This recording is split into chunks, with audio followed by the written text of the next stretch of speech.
This is lesson 5.5, where we will be making connections between what we've learned about sinusoidal functions and real-world problems. Also later on we will tackle instantaneous rate of change. Now the first question has to do with the height of a car on a Ferris wheel. A sinusoidal function is a good one to use to model this problem because it repeats itself. So the car on a Ferris wheel will inevitably find itself at the same height over and over and over again on multiples of certain period length. So example 1, the height h in meters of a car above the ground as a Ferris wheel turns can be modeled using the function h equals 20 times the sine of pi t over 60 plus 25, where t is the time in seconds. Our job is to determine the average rate of change, h, over each time interval, rounded to 3 decimal places. And the idea here is that as we take the average rate of change of these time intervals, we'll be getting closer and closer to the instantaneous rate of change at 10 seconds, which is part B of example 1. So here we go. Let's take our first interval, 5 seconds to 10 seconds. And we want to find the average rate of change.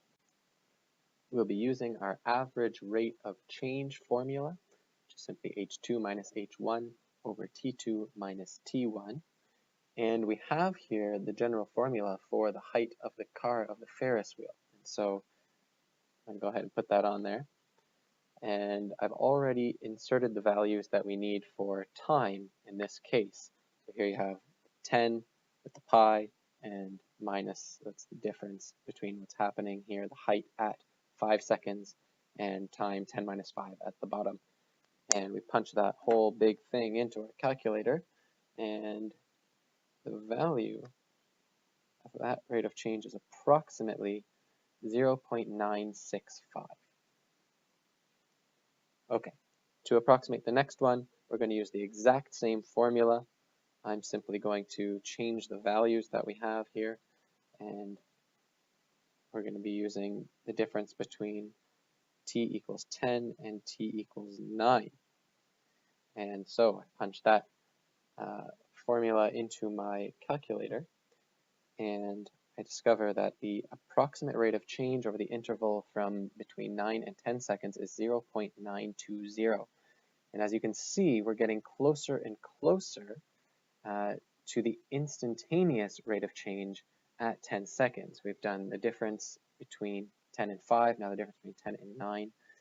And for step 3, we will find the difference between 10 seconds and 9.9 seconds. The average rate of change over this interval, the secant line that would cross the graph between 9.9 and 10 seconds.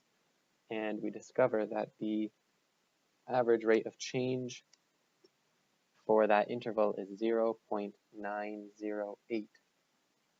Okay, one last one. We will change to getting even closer to the tangent line at 10 seconds. We're now doing the secant line between 10 and 9.99. And we punch that guy into our calculator. The approximate value comes out as 0.907. And so we've clearly been working towards the tangent line at 10 seconds.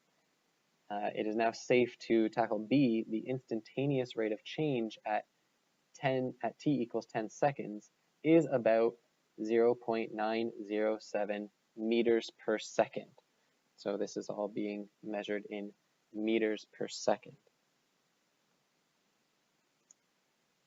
C asks, what physical quantity does this instantaneous rate of change represent? So we have to remember here that we're talking about the average rate of change, instantaneous rate of change now, which was height over time. So height is changing with respect to time, and we want to see at what rate that is happening. A rate of change always has to do with velocity or speed. In this case, we're just talking about height. So we can safely say that the instantaneous rate of change represents the vertical speed of the car at t equals 10 seconds. D asks, would you expect the instantaneous rate of change of h to be the same at t equals 15 seconds? And justify your answer. We said earlier that we were modeling this function by a sine function.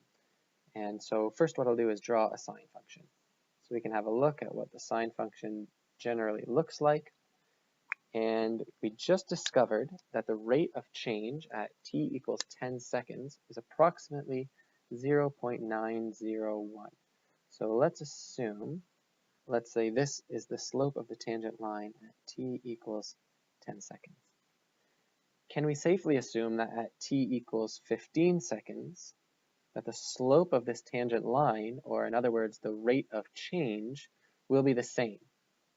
Well, we can see that this slope does repeat itself in the sine function. A sinusoidal function repeats. And so this slope will happen again, but not necessarily at t equals 15 seconds. So the easy answer to that one is the instantaneous rate of change of h at t equals 15 seconds is not expected to be the same as at t equals 10 seconds. The graph of the sine function changes its slope continually. It would not likely yield the same value at a different value of t.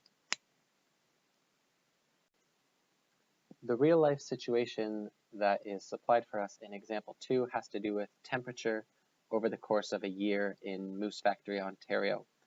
It states the variations in maximum daily temperatures for Moose Factory, Ontario on the first of the month from January to December are shown in the table below. We're going to write a sine function to model the data. A sine function is an appropriate model for this because temperature throughout the year repeats itself year to year.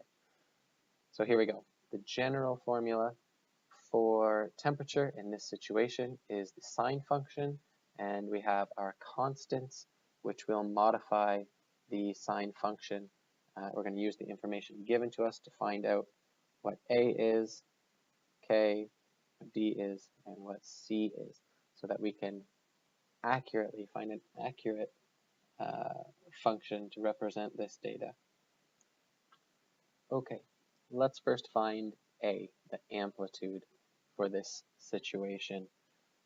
The amplitude is half the difference between the maximum and minimum temperatures. So I simply find my maximum temperature, I subtract from it my minimum temperature, divide by 2, and discover that the amplitude is 18.2.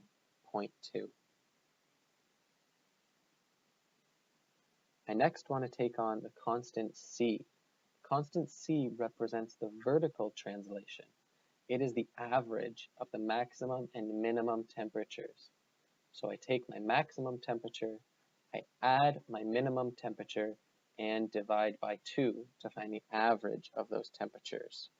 Again, my maximum is 22.4 degrees Celsius. I'm going to add my minimum temperature and divide by 2, which tells me that the constant at the end, the vertical translation, is 4.2.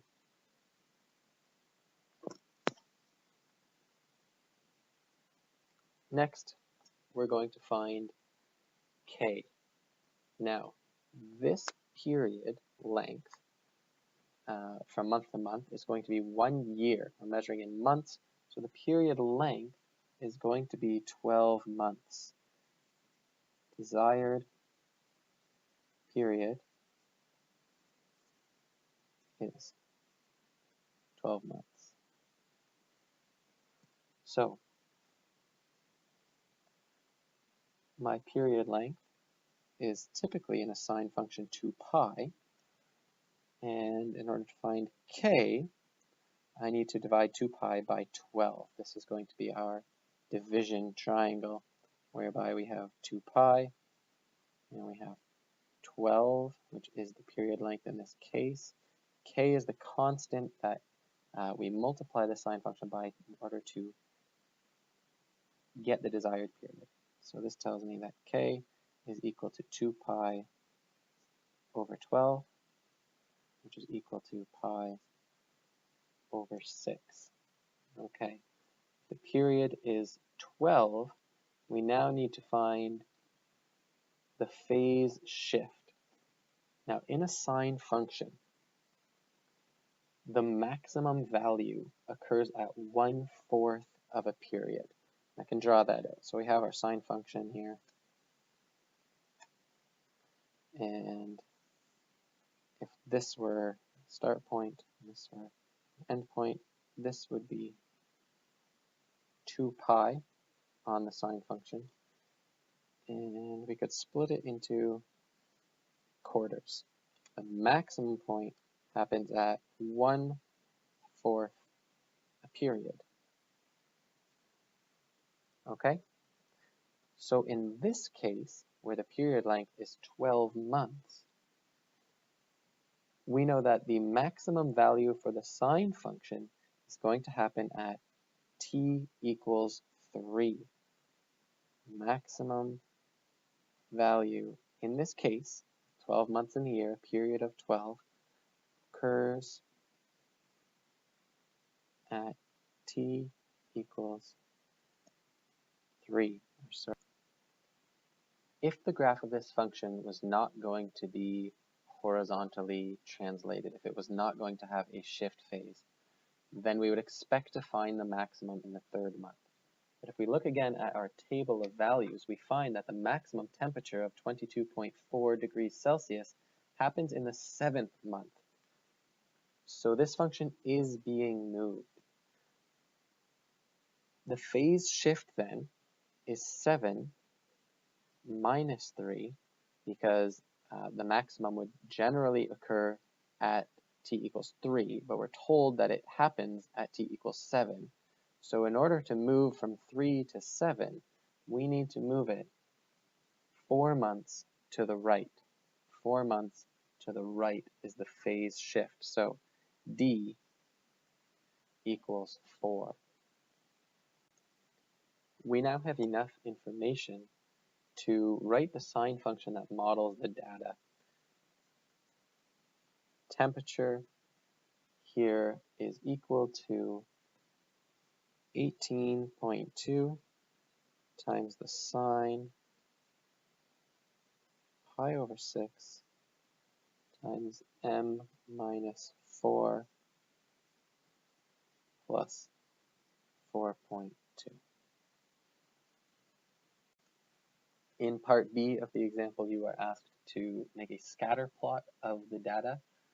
Go ahead and do that using the data that is in the table and the coordinate plane that is provided for you, and you'll see how well it represents the sine function, or how well the sine function represents the data, rather, which allows you to answer section C, for example, 2. Example 4 has us using the sinusoidal function to represent the predator-prey relationship. This is often represented by sinusoidal functions because, again, you can see it repeats itself. So each of these lines, each of these curves, represents the population of an animal. Deer is in red and the wolf is in green. We are told that the population of the deer, which is the prey in this area, is represented by